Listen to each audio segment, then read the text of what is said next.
Today I got some simple tricks to colouring with pencils and an embossed image.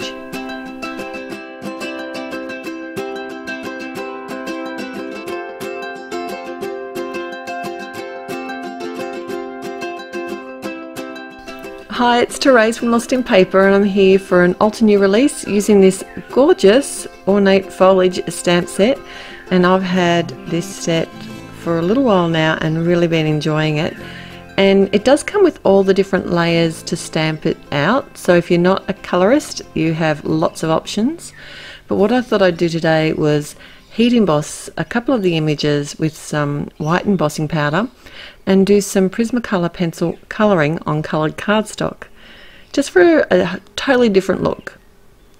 So the cardstock I've got here is some ultra new, it's the Lagoon colour, and I did prep it with one of my anti-static. It's the bag version because it's easier to do a large area with the bag than the powder tool, but they both work just as well as each other. And I just love the way that these flowers embossed on this cardstock. They look so pretty. It could just leave it like this, but I wanted mine to be bright. So one of my tips here is to test your colours on a separate piece of cardstock first in the same colour that you're going to be using. And often what I like to do is to actually allow my image to be a little bit brighter and bolder, is to add a layer of white pencil underneath my coloured pencil.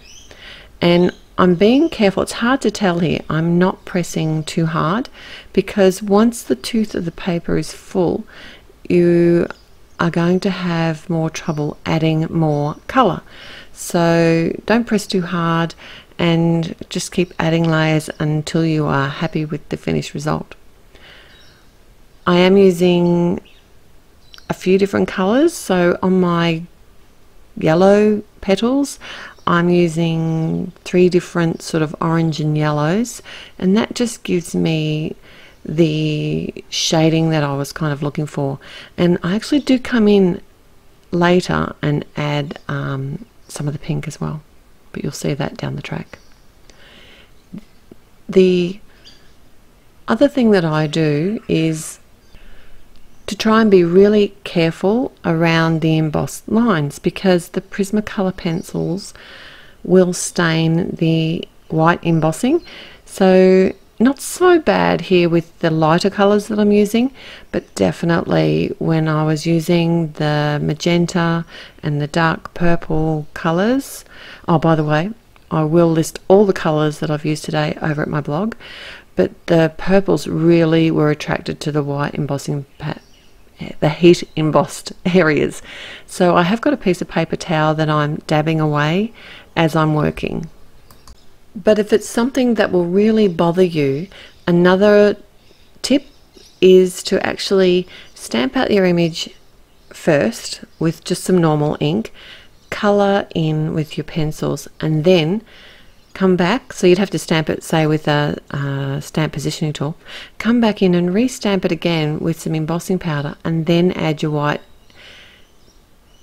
embossing powder with your embossing ink, and then add your embossing powder and heat emboss it after all your colouring's done. And in retrospect that probably would have been a bit easier to do, but I was so excited about colouring with these pencils and the bright colours on the bright coloured cardstock and with the heat embossed image, I forgot that tip till just now. So learn from me. Alright, I'm only going to share this one flower with you today, but I did colour the other flower very similarly. Oh, and this is where I added the extra shading. I think it just took it to the next level when I added the pinky colour to the orange here. It was looking a bit drab before then, but I coloured the other flower in pretty much the same. So I'm going to work on my sentiment now, and I'm doing a 2-piece sentiment, starting with the halftone hello. It's the smaller hello, and I've stamped it with some teal cave ink and die cutting it with the coordinating die. I want to pop this up on the front of my card, and that's to cover my other pink flower where I actually added a bit too much pink and the heat embossing turned pink. So happy accident, is that what we say? And that's where my sentiment ended up. But anyway, I did pop that up on some fun foam and the sub sentiment comes from a set called You Are, which is a really pretty font. All that was left to do, I did cut my piece of cardstock down, popped it up on some fun foam, added it to the front of my top fold card, popped up my sentiment, and added a few enamel dots just for some more bright fun. So this is part of a hop today. Don't forget to head through the link below in the description and find out how you can win, and find out all the links to the other cards. And oh, I did forget to colour this one in as well. Did you see? Anyway, everything will be linked below. I'd love you to visit my blog and have a chance to win.